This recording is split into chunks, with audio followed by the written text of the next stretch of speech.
Lanjutan sidang pra-peradilan emas 18,73 kg milik Haja Lilis Suryani Damis yang sebelumnya sudah diputuskan secara hukum menang oleh Pengadilan Negeri Manado. Namun pihak kepolisian Polda Sulut kembali membuat laporan penyitaan hingga dilakukan sidang pra-peradilan terbaru. Hal ini cukup mencenangkan publik, bagaimana tidak. Dua saksi fakta yang dihadirkan di Distrikrimsus Polda Sulut pada Jumat 13 September 2024 memberikan keterangan mengejutkan. Mereka mengakui bahwa beberapa orang penjual emas yang diduga dari tambang ilegal tidak dijadikan tersangka. Justru, Lilis Suryani sebagai seorang pembeli emas yang tak mengetahui asal-usul emas tersebut justru dijadikan tersangka. Berikut informasi selengkapnya untuk Anda.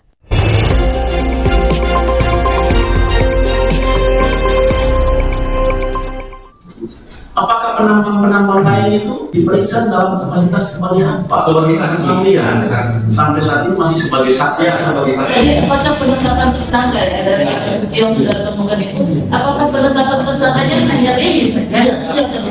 Pada saat ini penetapan tersangka hanya Lilis Suryani. Tidak menutup kemungkinan juga. Dua saksi fakta yang dihadirkan di Ditreskrimsus Polda Sulut, yaitu Andre Bode dan Tamaka, yang juga selaku penyidik dalam perkara sidang pra-peradilan 19 batang emas dengan berat 18,73 kg milik pemohon Haji Lilis Suryani, terungkap keterangan mengejutkan dalam sidang pra-peradilan Pengadilan Negeri Manado. Bagaimana tidak, kedua saksi mengakui bahwa penjualan emas yang diduga berasal dari tambang ilegal tidak dijadikan tersangka. Sementara Haja Lilis Suryani Damis, seorang pembeli yang tidak mengetahui asal-usul emas tersebut, justru dijadikan tersangka. Kuasa hukum Haja Lilis, Dr. Santrawan Paparang, menyampaikan kekecewaannya atas keputusan tersebut. Menurutnya, kliennya hanya berperan sebagai pembeli yang beritikad baik dan tidak mengetahui bahwa emas yang dibelinya berasal dari tambang ilegal. Posisi hukum Haja Lilis dalam perkara ini adalah sebagai pembeli yang beritikad baik, yang seharusnya wajib dilindungi hukum. Tegas Dr. Santrawan dalam keterangan tertulisnya. Dalam kesaksian keduanya, saksi penyidik mengungkapkan bahwa mereka tidak menetapkan penjual emas sebagai tersangka, meskipun penjual diduga mengetahui asal-usul ilegal dan emas tersebut. Kondisi ini semakin memperkuat dugaan bahwa ada penegakan hukum yang tidak adil atau tebang pilih dalam kasus ini.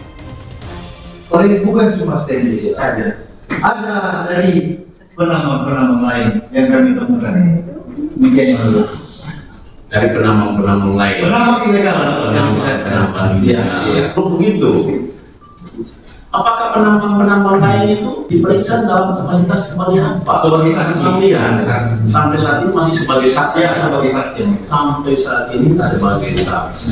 Apakah keberadaan emas yang disita dengan penetapan tersangka yang diajukan bukti surat oleh teman-teman termohon saat ini, apakah hanya pemohon Lilis Suryani Damis sajakah sebagai tersangka? Apakah tidak ada tersangka yang lain dalam perkara ini? Terima kasih. Langsung saja tadi, apakah penetapan tersangka dari yang sudah ditemukan itu? Apakah penetapan tersangkanya hanya Lilis saja? Atau sama yang dua orang? Sama Stanley bisa. Ya, kami jelaskan bahwa pada saat ini penetapan tersangka hanya Lilis Suryani. Tidak menutup kemungkinan juga. Dr. Santrawan juga menambahkan bahwa jika penegak hukum bersikap jujur dan adil, maka sesuai prinsip legitma persona standing in judicio, baik penjual maupun pembeli yang terlibat dalam transaksi tersebut seharusnya ditetapkan bersama-sama sebagai tersangka. Namun faktanya, Haja Lilis saja yang dijadikan tersangka dalam kasus tersebut, meskipun ia tidak mengetahui asal-usul ilegal dari emas yang dibelinya. Olehnya dari keterangan dua penyidik tersebut, diduga kuat perkara yang menjadikan Ibu Haja Lilis sebagai tersangka adalah merupakan penegakan hukum tebang pilih yang dilakukan oleh Ditreskrim Polda Sulut. Sebab, jika mereka mau jujur dalam menegakkan hukum, maka formilnya penjual dan membeli wajib demi hukum berdasarkan prinsip legitma persona standing in judicio. Wajib demi hukum harus bersama-sama ditetapkan sebagai tersangka, ungkap Dr. Santrawan. Kasus ini menimbulkan banyak pertanyaan terkait konsistensi dan integritas penegakan hukum di Polda Sulawesi Utara, khususnya dalam penanganan kasus yang melibatkan hasil tambang ilegal tersebut. Saksi tidak tahu keberadaan barang bukti 19 batangan emas.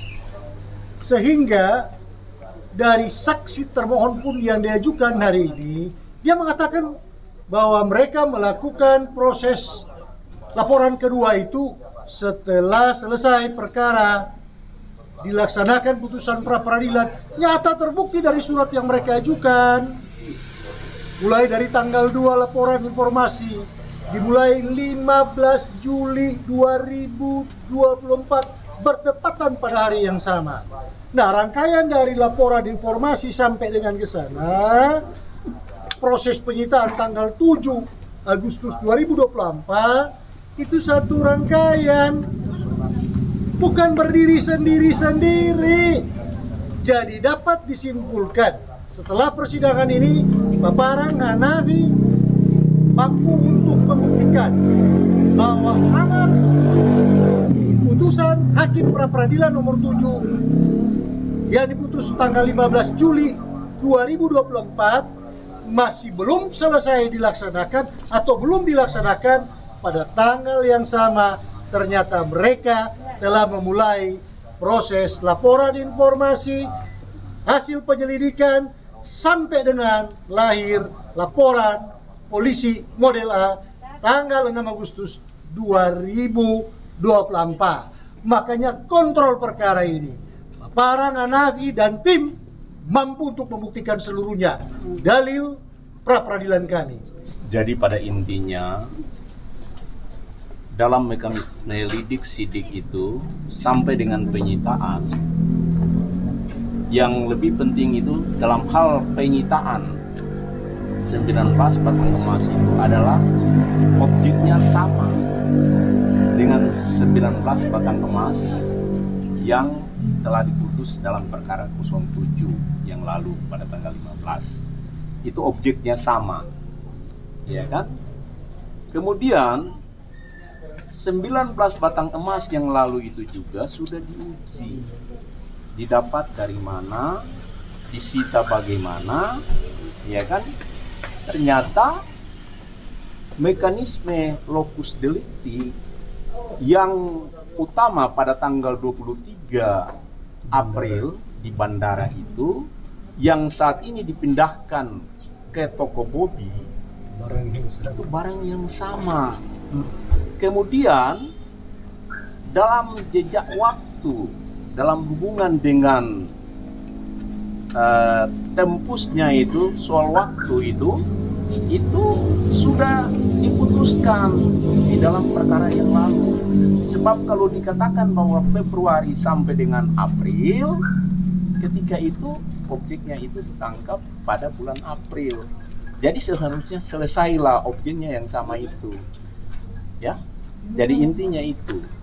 Pak, itu penyitaan itu hari Selasa Pak yang akan dihadirkan itu saksi untuk apa Pak? Ahlinya mereka. Kenapa kami berkeberatan? Kami berdua Pak Hanafi. Dalam sidang ini beda ketika dilakukan melalui telekonferensi. Beda dari gestur tubuhnya, jadi cara bertanyanya. Kami punya teknik. Apalagi kalau kami berdua gabung terus melakukan cross examination, gak mampu lah dia jawab. Apalagi udah bicara ke teknis hukum pidana, kami yakin gak mampu dia jawab. Ayo nanti lihat, kita uji sampai dengan hari Selasa. Hadir ya. Siap. Makasih Pak. Oke. Jadi ada fakta juga ya. Ada fakta 19 batang emas itu sejatinya ketika dilakukan penyidikan pemeriksaan terhadap saksi-saksi yang ditunjukkan 19 batang emas itu kepada saksi-saksi yang ada saat ini, ya, yang ditampilkan dalam proses berita acara pemeriksaan mereka itu adalah ditunjukkan batang emas yang sama juga. Ya, ketegasannya sama ke sama. Sama ke sama. Iya Pak. Tidak ada perubahan apa-apa. Sementara itu, Kang Emir, salah satu pakar hukum, menilai kasus tersebut yang melibatkan Polda Sulut dengan Haja Lili Suryani. Ada yang bertanya, apakah emas yang dimiliki Lili Suryani itu legal? atau status hukumnya itu tidak melanggar hukum. Saya menjawab ya dengan lantang dan tegas bahwa emas yang dimiliki oleh Lilis Suryani, 19 batang emas itu sah dan legal. Kenapa? Secara hukum saya jelaskan. Pihak kepolisian ya tidak menangkap tangan. Artinya apa? Artinya kita tidak bisa bicara sumber emas dari mana Lilis Suryani mendapatkan 19 batang emas itu.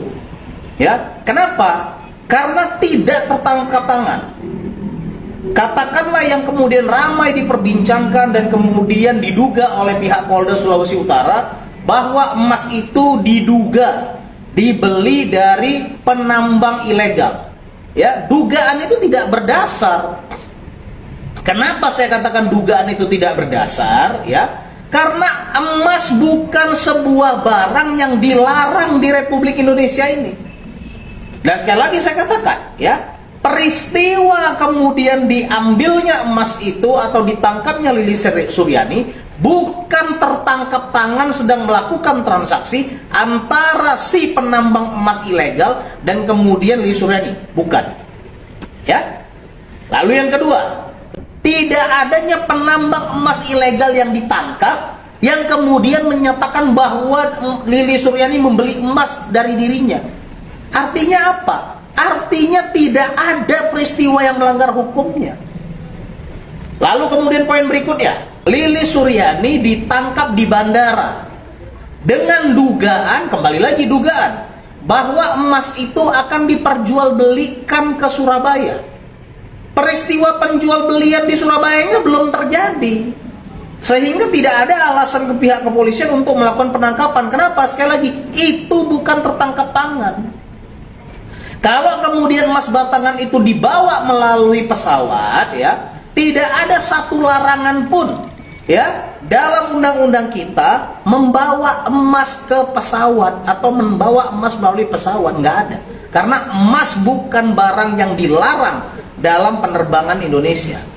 Jadi clear, gitu loh, ya, clear. Wah, kalau kemudian mau ditanya, wah, polisi kemudian bertanya, oh, dari mana emas ini didapat? Sorry.